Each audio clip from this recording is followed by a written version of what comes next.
Greetings and welcome to the Culture Ward, where we dissect and dismember pop culture in all its forms. Before we begin, please take a second to hit that subscribe button and help us grow the channel. Join the conversation in the comments below, and don't forget to like and share the video if you enjoy the content. Thank you for joining us once again for the weekly wrap-up, where we dive into some recent pop culture news without exerting too much effort. As always, let us know if there's any important stories we missed. Now let's get into it.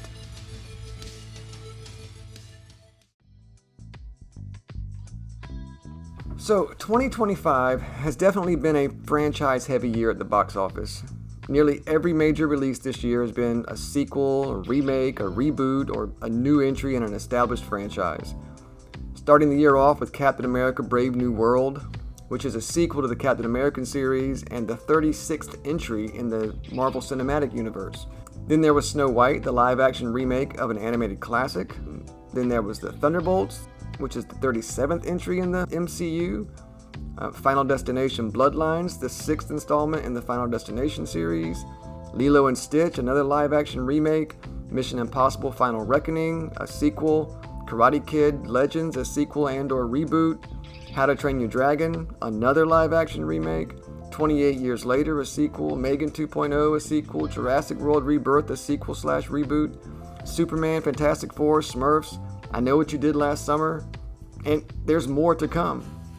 Even the smaller franchises have fallen victim to the same nostalgia-baiting, cash-grab sequelitis, including Happy Gilmore, which probably surprised me the most so far.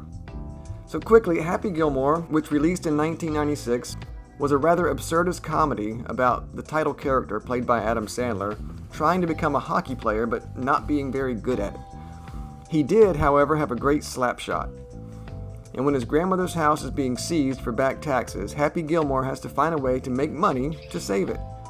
He accidentally finds out that his great hockey shot means he can hit a golf ball really far, and he ends up joining the Pro Tour, which leads to hilarious antics on the golf course. It's a classic tale of a fish out of water, a loud, raucous, violent hockey player invading the quiet and refined tranquility of professional golf.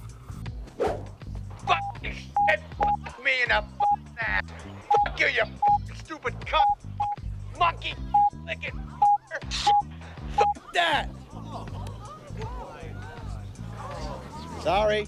It's a hilarious movie that showcased Adam Sandler's physical comedy at the height of his popularity, and is one of my favorite comedies of the 90s. Cut to 29 years later, and Happy Gilmore 2 is released on Netflix, and it seemed to come out of nowhere. I know I didn't see a lot of marketing or buzz about this movie. Anyway, it dropped, quietly, straight to streaming on July 25th. Warning, some light spoilers ahead. The new movie picks up almost 30 years after the original, and in an opening montage we see that Happy continued to be a successful golfer for several years, got married to Virginia Vinet, who was the love interest in the first movie. They had a bunch of kids, and then roughly 10 years before the start of the movie, tragedy occurred when Happy hit his wife with a golf ball, killing her, causing him to swear off golf forever. Then more bad luck happens when he loses his fortune and has to struggle to pay the bills and care for his 5 children, and he becomes a raging alcoholic. So when the movie opens, his 4 sons are all grown, working regular jobs and living at home with their dad, helping to support him. Now the boys are pretty funny. All of them are like pre-golf happy, all loud and uncouth, and they love hockey and fighting. He also has a daughter who's still in high school and is a talented dancer. She wants to go to an elite dance school that costs a lot of money, so just as in the first movie, Happy has to find a way to make a bunch of money. And well, long story short, he returns to golf. The driving conflict in this movie is that a new promoter is trying to make golf more popular with a new extreme-type league that would cater to a more casual audience. And Happy has to help a supporting cast of real-world pro golfers playing fictionalized versions of themselves to beat the new golf league and save the sport. Kind of a reversal of expectations from the first movie. It's shallow and predictable, but it works as motivation to keep Happy Gilmore in the game.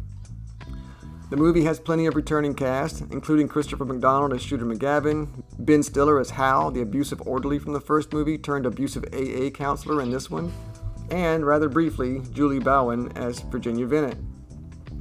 Now, supposedly Sandler had originally written a part for Carl Weathers, who played his mentor Chubbs Peterson in the original, before he sadly passed this past year, which caused some pretty big rewrites.